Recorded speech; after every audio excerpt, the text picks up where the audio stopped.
So hello guys, आज हम mail gametogenesis अच्छे से फिनिश करते हैं। नेक्स्ट डे हम फीमेल गैमेटोजेनेसिस, या तो आज ही मैं फीमेल गैमेटोजेनेसिस का अलग लेक्चर दूंगी, इसमें नहीं करूँगी क्योंकि लेक्चर हो जाता है 15-20 मिनट, आप लोग के पास उतना टाइम नहीं होता समझने के लिए। ठीक है, तो स्टार्ट करते हैं जल्दी से। ये सब हमने पढ़ लिया है। आई होप आपको समझ में आया होगा ये सब। Mail gametogenesis. पिंक को आज हम पिंक नहीं लेंगे क्योंकि हम मेल का पढ़ रहे, तो आज हम ब्लू लेंगे, थोड़ा मोटा लेंगे आज। ये कुछ ज़्यादा ही मोटा हो गया।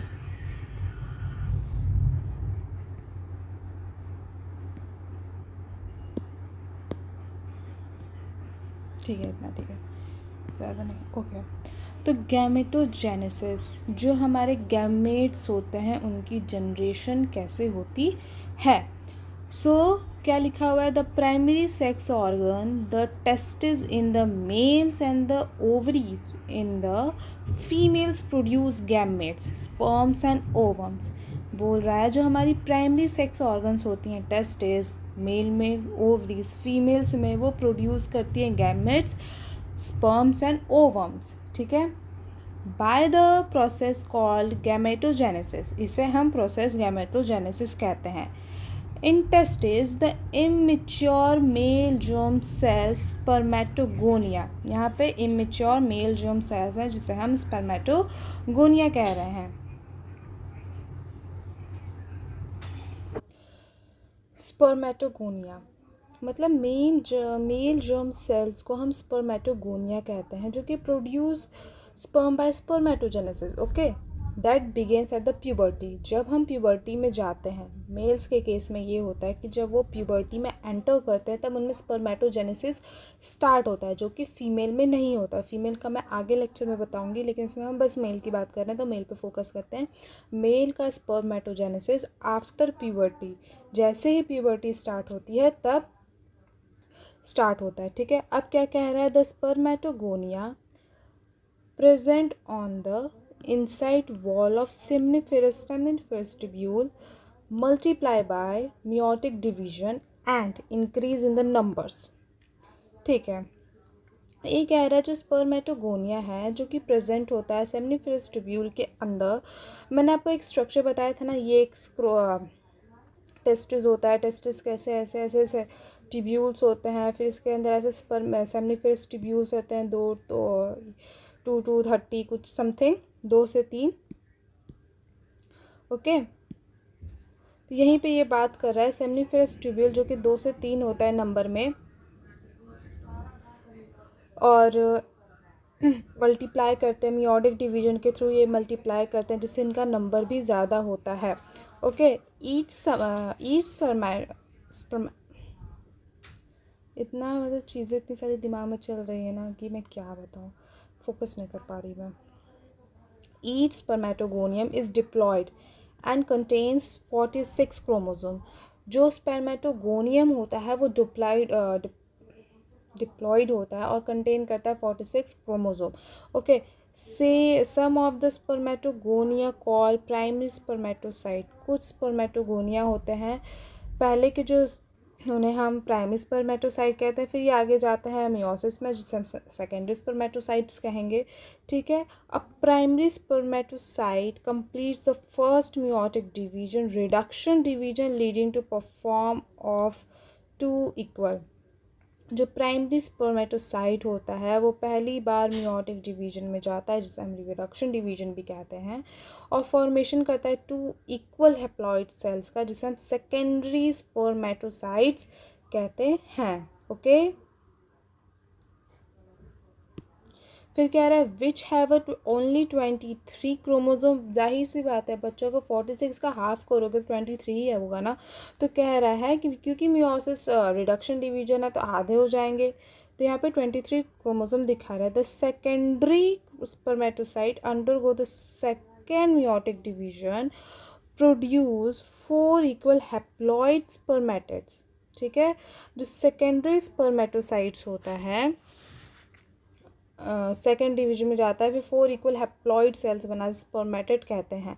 What would be the number of the chromosome in the spermatids? कितना नंबर होगा क्रोमोसोम का स्पर्मेटिड्स में? अब आप लोग खुद बताओ, नंबर ऑफ क्रोमोसोम्स स्पर्मेटिड्स में कितने होंगे, आप खुद बताएंगे कमेंट्स में, ठीक है। The spermatids are transformed into a spermatozoa. Sperms जो स्पर्मेटिड होते हैं वो ट्रांसफॉर्म होते हैं इनटू अ स्पर्मेटोजोआ, स्पर्म्स जिसे हम कहते हैं, by the process called spermiogenesis. आप इसको बेटा हाईलाइट करिए क्योंकि ये बहुत इम्पॉर्टेंट बात है, ठीक है, बहुत इम्पॉर्टेंट चीज़ है ये। क्या कह रहा है?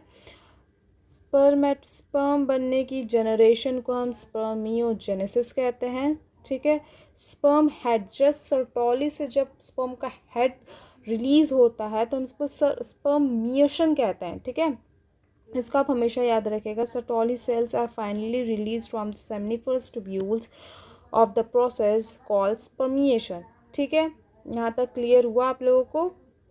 ओके, ये बहुत इंपॉर्टेंट है, बहुत इंपॉर्टेंट लाइन है, नीट में आ चुका है और ये एक PYQ भी रह चुका है। ओके, अब मैं आपको दिखा रही हूँ यहाँ पे इसकी डिप्लॉयडी। बच्चों को बहुत कन्फ्यूजन होता है इसकी डिप्लॉयडी में, मैं आपको बताती हूँ, ठीक है। सो अब हम यहाँ देखते हैं कि इसकी प्लॉयडीज़ क्या होती हैं। ओके, तो अगर मैं देखूँ, अगर मुझे देखना है मियोसिस माइटोटिक, ये आपने नहीं पढ़ा है अभी, सेल डिवीजन साइकिल में था, 11th में था, लेकिन जितनी ज़रूरत है उतना बनाती हूँ। मियोसिस का मतलब होता है रिडक्शन डिवीजन, मतलब आधा। माइटोटिक का मतलब होता है सेम। ओके, माइटोटिक मतलब आधा नहीं होता है, ठीक है। अब आप देखिए स्पर्मेटोगोनियम, इसका क्या होगा? 2n, इसकी प्लॉयडी 2n। सर्टोली सेल्स की प्लॉयडी 2n। प्राइमरी स्पर्मेटोसाइट की प्लॉयडी 2n, क्योंकि यहाँ से मियोसिस स्टार्ट हो जाता है इसलिए सेकेंडरी की n, स्पर्मेटिड की n, स्पर्मोजोआ की n। हमेशा याद रखिएगा प्राइमरी स्पर्मेटोसाइट तक 2n प्लॉयडी रहती है, लेकिन उसके बाद मियोसिस होना स्टार्ट हो जाता है, मियोसिस फर्स्ट, मियोसिस सेकेंड, इसलिए इसका जो प्लॉयडी लेवल होता है वो NN हो जाता है, सिंगल हो जाता है। ओके, अब हम यहाँ पढ़ते हैं। ये बेसिकली आपका फंक्शन बताया हुआ है, जो हार्मोन्स आपके इसमें गैमेटोजेनेसिस में पार्टिसिपेट करते हैं उसका प्रोसेस बताया हुआ है। तो ये क्या कह रहा है? Spermatogenesis start the age of the puberty due to the significant increase in the secretion of the GnRH, gonadotrophin releasing hormone।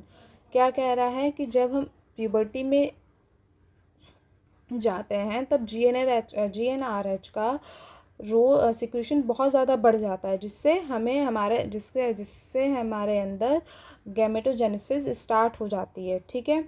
If you are recall the hypothalamic hormone, अगर आप याद करें जो हाइपोथैलेमिक हार्मोन था, the increase level of GnRH then acts the anterior pituitary and stimulates secretion of 2 gonadotrophin luteinizing LHs and FSH, follicle stimulating hormone.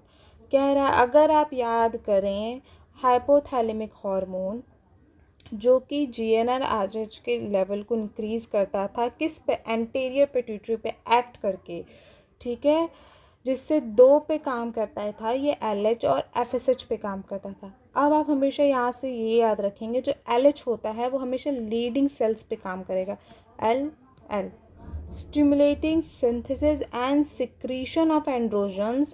Androgens in turn stimulate the process spermiogenesis। Okay, जो androgens का भी जो related काम होगा, leading cell androgens, ये सब LH का काम होगा। FSH क्या करता है ना कि एक्ट करता है सर्टोली सेल्स पर, स्टिमुलेट करेगा उसे।